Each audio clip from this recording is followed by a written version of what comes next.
መላከ ተክለ ሃይማኖት የምትመሰገን ይሁን። ጥልቅ የሆነ ጸሎትን ማድረግ ሲፈልግ በገናን ይደረድራል እና ይሄ ወንድማችን አሁን በመካከላችን ይገኛል። ማይኩን ይዞ ቆሞ የሚያወራላችሁ ዲያቆን ዩኤል ይባላል። እሱ ግትር ነው፣ እሱ አይገባም፣ የሰው ሀሳብ አይሰማም። ማአት ተግቢያለሁ። እኔ ግን ከሞት በኋላ አሁን ከፊት የሚጠብቀኝ ሞት ነው። ከሞት በኋላ ደግሞ ህይወት እንዳለ አውቃለሁ። ሞኝ አይደለሁም። እኔ እንኳን ሰርፕራይዝ ነው ብዬ ነበር ያሰብኩት። ቀድሞ ተነግሮብኛል። ልሰርዘው እችላለሁ ብዙ እንዳትጠብቁኝ ለማለት ነው። ብዙ ሳይንሳዊ የሆኑትንም ስፒሪቹዋል የሆኑትንም ትምህርቶች ከዚህ በፊት የነበሩት እንግዶች ከዚህ በኋላ የሚኖሩት እንግዶች ስለሚናገሩን በጣም አጠር ያለች የአንድ ወጣት ታሪክ ነግራቸዋለሁ። ከበገና ጋር የተያዘ በገና እንዴት ህይወቱን እንደቀየረ የሰማሁት የሚያስደንቀኝ ሁልጊዜም ከልጅነቴ ጀምሮ ስሰማ የነበረውን ነገር ነው ነግራችሁ። የዛሬ 7 ዓመት አካባቢ የ8ኛ ክፍል ተማሪ ያለ የሚማርበት ሰንበት ቤት ውስጥ አንዲት ሴት በገና ይዛ ትመጣለች። ፈርስት ታይም ነው በገና እዛ ክፍለ ሀገር ነው ቦታው የመጣው። ለመጀመሪያ ጊዜ ነው በገናን ያዩት። እነዛ ልጆች በጣም ተገረሙ፣ በጣም ተደነቁ። የመማር ፍላጎታቸው በጣም ጨመረ። ግን ያንን በገና ይዛ የመጣችው ይዛ ስለተመለሰች አፎርድ ማድረግ ይቻላል የሚልም ሀሳብ ስላልነበራቸው ከጓደኛው ጋር ተስፋ ቆርጠው ክራርን መሞከር ይጀምራሉ። እንደ በገናም ቢሆን ኢማጅን እያደረግነው እንማር ነበር ሀሳባቸው። ለበገና የነበራቸው ፍቅር በጣም ከፍተኛ ስለነበር እግዚአብሔር ፈቅዶና ወዶ ደግሞ ወደ ሰንበት ቤት አንዲት የ5 ኪሎ ግቢ ተማሪ ለ9 ወር በገና ሰልጥና በገና ገዝታ ትመጣለች። ያ በጣም ታሪክ ቀያሪ ነበር። ክራሩን ወዲያው ትተው፣ ክራር እንግዲህ ካላችሁ ይቅርታ አድርጉልኝ፣ ክራሩን ትተው ወዲያው ወደ በገናው ይሄዳሉ። ሰልፍ ለርነር ናቸው እነዚህ ሁለት ጓደኛሞች። በገና በደንብ ደርድረው ሳይጨርሱ አንድ ቦታ ላይ በገና እንዲደረደሩ ይጋበዛሉ፣ መዝሙር እንዲዘምሩ። ያ አሁን የምነግራችሁ ወጣት ለመጀመሪያ ጊዜ ነው በገና የሚያቀርበው። በጣም ከእናንተ በላይ በጣም ብዙ ሰዎች ነበሩ። በአንድ ዩኒቨርሲቲ ግቢ ጉባኤ መርሃ ግብር ላይ ተገኝቶ ለመጀመሪያ ጊዜ አንድ ዝማሬ ያቀርባሉ እና ከዛ በኋላ በገና ያላቸው ፍቅር እየጨመረ በሰንበታቸውም በገና ለምን አናስተምርም የሚል ሀሳብ መጣ። ሰንበት ቤቱን ጨቅጭቀው አንድ በገና አስገዙ። ከዛ 3 በገና ያላቸው እዛው ሀገር ውስጥ የተደበቁ ሰዎች ነበሩ። 3ቱንም ለምነው ወደ ሰንበት ቤቱ እንዲያመጡ አደረጉ። አንደኛው ጓደኛው ትንሽ ሻል ያለ ስልክ ነበረው። ስልኩን ሸጦ አንድ በገና ገዛ። በ5 በገናዎች እዛ ሰንበት ቤት ላይ በገና ማስተማር ጀመሩ እነዚህ ልጆች እና ይሄ ወጣት የመጀመሪያዎችን ባች ተማሪዎች እንግዲህ መማሪያን ያደረጋቸው እንደነገረኝ ከሆነ በደንብ ስላልተማረ እነሱ ለማስተማር በየቀኑ እያነበበ ይመጣል። በየቀኑ እየደረደረ ማታ ራሱን እያስተማረ ነው እየሄደ እነሱን የሚያስተምረው። 8ኛ ክፍል ካለፈ በኋላ 9ኛ ክፍል ሲገባ የሃይስኩል ተማሪ እያለ የጠዋት ተማሪ ሲሆን የጠዋትና የማታ ፈረቃ ያው እንዳልኳቸው 5 በገና ነው። በጣም ብዙ ተማሪ ነው ያለው። ስለማይደርስ ተራ በተራ እያቀባብሏቸው ነው የሚያስተምሯቸው እና የጠዋትና የማታ ፈረቃ ከፈፍሏቸው። ልጁ የሃይስኩል ተማሪ ነው። በሌሊት 12 ሰዓት ይሄዳል ከነ ዩኒፎርሙ ያስተምራቸዋል። ትምህርት ቤት ይገባል። ከሰዓት መጥቶ ከዋለ በኋላ የማታን ፈረቃ ያስተምራቸዋል። የከሰዓት ተማሪ ሲሆን መክሰሱን ሳይበላ ዩኒፎርሙን ሳይቀይር ወደ ቤተክርስቲያን ይሄድ ያስተምራቸዋል። እንዲህ ያሉ 5 ባቾችን አስመረቁ እና በጣም ከሚገርመኝ ንግግሩ አንጻር ሲያስተምር የመጀመሪያ የሚላቸው ነገር ካስተዋለው ነገር አንጻር የሚመዘገበው በገና መደርደር የሚፈልገው እናንተ ልክ እንደምታውቁት በገና በጣም የሚያጓጓ ብንለምደው ደስ የሚል ብንደረድረው በጣም ደስ የሚያሰኝ ነገር ነው። በጣም ብዙ ሰው መንገድ ላይ ይዘነው ስንሄድ ወይ ሲዛየ 3 ከአንድ ያስመታኝ ምናምን የሚል ሰው በጣም ብዙ ነው። መልመድ ፈልጋለሁ የሚለው በጣም ብዙ ነው። በዛው ልክ እዛ ሰንበት ቤት ውስጥ የሚመዘገቡት ተማሪዎችን በጣም ብዙ ናቸው። ግን ከ70 ከመቶ ከተመዘገበ ተማሪ ውስጥ የሚመረቀው 10 ሁሌ የሚመረቀው 10 ነው እና ይህ ነገር ባስተዋለ ቁጥር የመጀመሪያዎቹን ተማሪዎች ሲመጡ የሚነግራቸው ነገር በገና ደርዳሪነት የራሱ የሆነ ፎርሙላ አለው ይላቸዋል። በገና ደርዳሪነት ፍላጎት ፕላስ የእግዚአብሔር ምርጫ እዚህ ቃል ውስጥ በገና ደርዳሪነት ነው። ስለዚህ ስለፈለግን ብቻ የምናደርገው ነገር በጣም ፓሽኔት ስለሆነን ብቻ አይደለም። በእርግጠኝነት ጀምራቸው ያቋረጣችሁ ሰዎች አጠፉ። ጣትን በጣም ያስቸግራል፣ ውሃ ይቋጠራል፣ በጣም ፔን አለው። በነገራችን ላይ ማስተማር ራሱ ፔን አለው፣ መታገስ በጣም ብዙ ነገር አለው እና የመጀመሪያዎቹ ትምህርቶች ክፍል ላይ በጣም ኤክሳይትድ እንድትሆኑ እንድትጓጉለት ያደርጋቸዋል። ልክ የጣት ማፍታቻ የሚባለው ክፍል ላይ ስትደርሱ ግን ተስፋ ትቆርጣላችሁ። ስለዚህ የራሱ የሆነ ፐርሰናሊቲ ይጠይቃል፣ በጣም ፍቅር ይጠይቃል።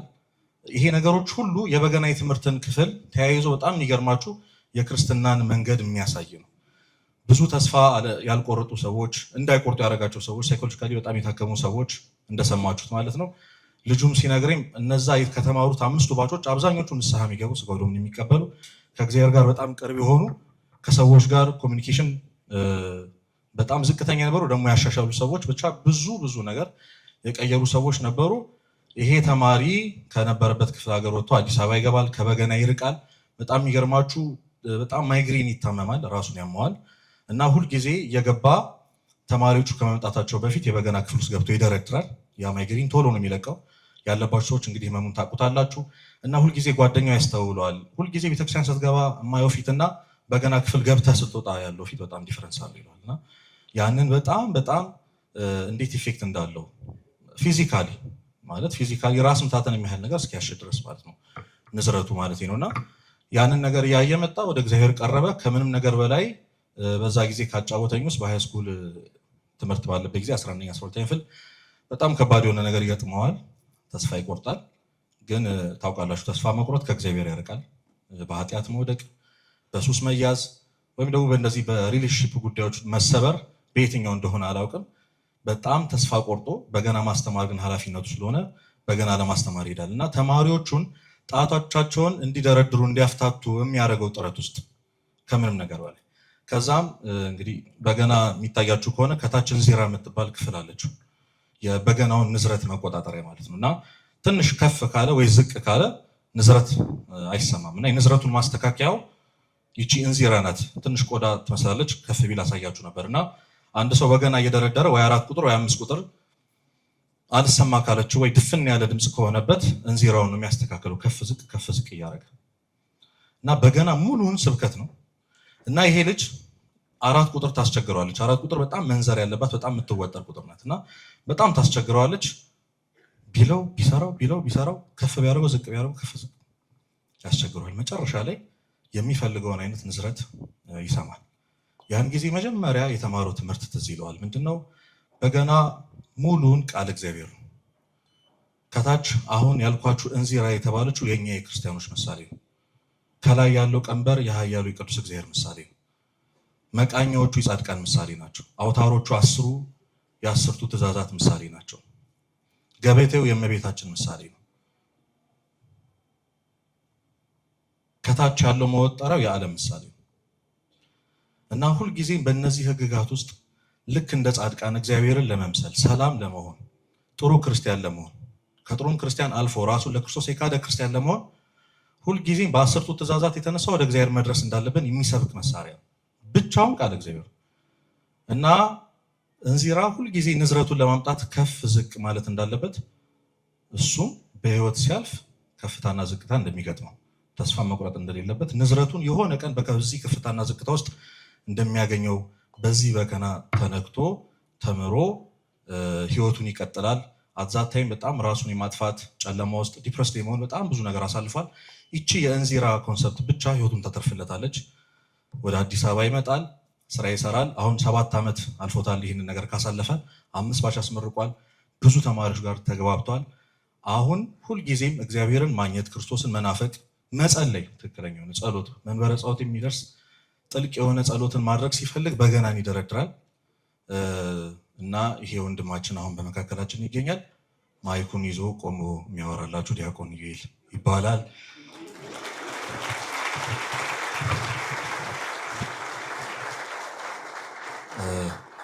ስለ በገና እንዲህ ነው ማለት የምችለው ነገር የለም። እንዳልኳችሁ ከበገና በፊት የነበረው ዩኤል እና ከበገና በኋላ ያለው ዩኤል በጣም ዲፍረንስ አላችሁ።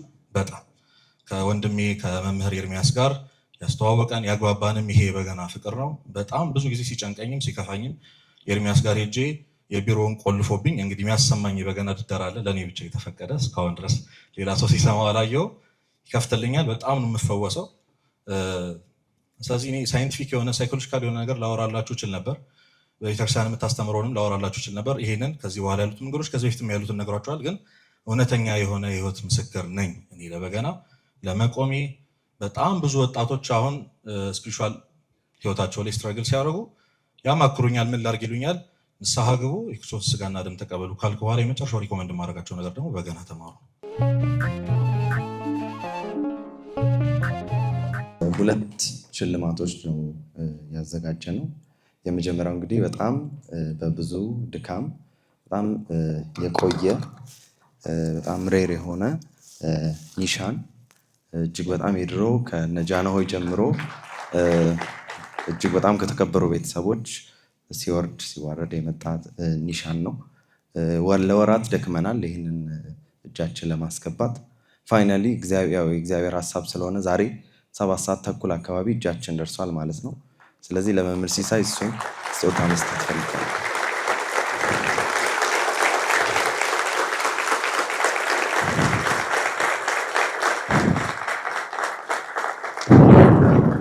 ሁለተኛው ደግሞ ያው ከልጆቻቸው ጠይቀን የሚወዱትን ቅዱስ አባት በስጦታ መልክ ሰጥተናል።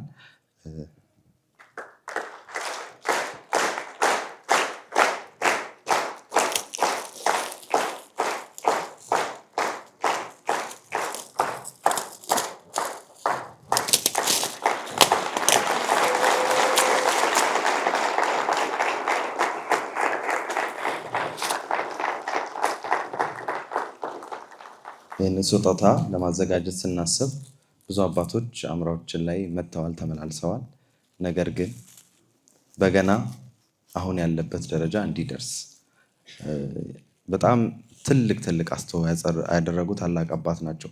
መንገድ ጠራጊ ናቸው ለኛ ከመንግስት ጋር በጣም ከብዙ ነገር። እኔ ደግሞ ፐርሰናሊ ያው ሙያውም ስላለው እንደ ልጅ አቅርበውም ደግሞ ብዙ ነገር ስለሚነግሩኝ ህመማቸው፣ ድካማቸው ያው ፍሬ አፍርቶ እናንተን የመሰለ ውብ በገነኞች እንዲያዩ ሆነዋል እና የቅዱስ ዳዊት አምላክ እንግዲህ የሚወዱት አምላክ ከዚህም በላይ ደግሞ ከፍ ያለውን ክብር ያሳዩት። እንወዶታለን። ኑሩልን። ማለት የሚፈልጉት ነገር ካለ። አምላከ ቅዱስ ዳዊት የተመሰገነ ይሁን። አምላከ ተክለ ሃይማኖት የተመሰገነ ይሁን። እንግዲህ ጻድቁ አቡነ ተክለ ሃይማኖት መነሻዬ ናቸው። ማይ ተርኒንግ ፖይንት ህይወቴ በአጋጣሚና በድንገት የሆነ ነገር ምንም የለም። እግዚአብሔር በዓላማ እንደሚሰራ አውቃለሁ፣ አምናለሁም። በተለይ እናንተ ወጣቶች በእናንተ ፊት ለዚህ ምስክርነት በመቆሜ እግዚአብሔርን አመሰግናለሁ። በህይወታችሁ ምንም በአጋጣሚና በድንገት የሚደረግ ምንም ነገር የለም። ተንኮልም ከሆነ በሴራ ነው። ህይወታችሁ እየተበላሸም ያለው በሴራ ነው። እግዚአብሔር ግን ያን ሁሉ ሴራ ያፈርሳል። ጻድቁ አቡነ ተክለ ሃይማኖት ደግሞ ለኢትዮጵያ የተሰጡ የሰይጣንን አሰራር የተንኮልን አሰራር የሚሰብሩ በእውነት ሰው ወዳጅ